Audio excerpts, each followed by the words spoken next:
Gold trusted gold buyers మీరు తాకట్టు పెట్టిన బంగారాన్ని విడిపించి ఈ రోజు ఉన్న మార్కెట్ ధరకు కొనబడను. ఈ నెల 11వ తేదీన మన జూబ్లీ ఉప ఎన్నికలు జరగనున్నాయి. ఈ ఎన్నికల్లో మనమందరం కూడా భారతీయ జనతా పార్టీకి నరేంద్ర మోడీ గారి నాయకత్వంలో మరి ఈరోజు దేశం అభివృద్ధి చేస్తున్నటువంటి మంచి పరిపాలనకు మద్దతుగా, అదేవిధంగా ఈరోజు మన అభ్యర్థి దీపక్ గారికి ఆశీర్వదించి ఓటు వేయాల్సిందిగా కోరడం కోసం మీ ముందుకు రావడం జరిగింది. మనకందరికీ తెలుసు, గత 11 సంవత్సరాలుగా ఇక్కడ నుంచి గెలిచినటువంటి అభ్యర్థి లేక ఇక్కడ పరిపాలించినటువంటి బీఆర్ఎస్ పార్టీ గాని ఈ కాంగ్రెస్ పార్టీ గాని ఏ రకంగా మన జూబ్లీహిల్స్ అన్యాయం చేసిందో మనం అందరం చూడాల్సినటువంటి అవసరం ఉంది.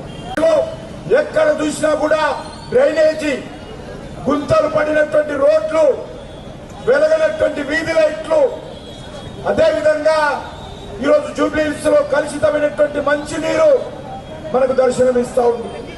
గత సంవత్సరం పాటుగా మన హైదరాబాద్ నగరంలో వీధి లైట్లు వెలుగుతున్నటువంటి పరిస్థితి లేదు.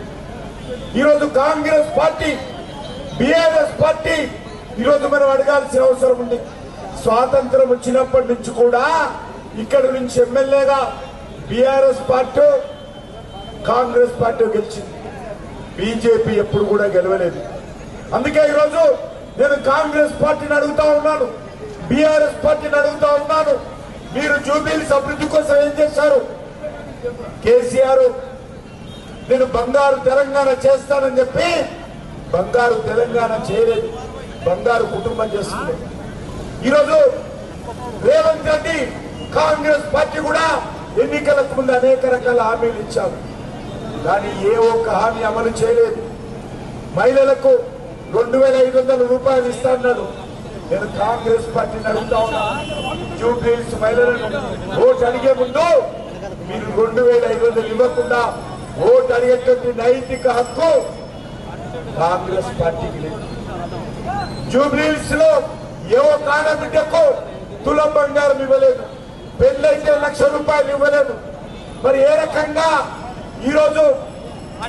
ఈరోజు కాంగ్రెస్ పార్టీ ఓటు అడుగుతుందో మనం ప్రశ్నించాల్సిన అవసరం ఉంది.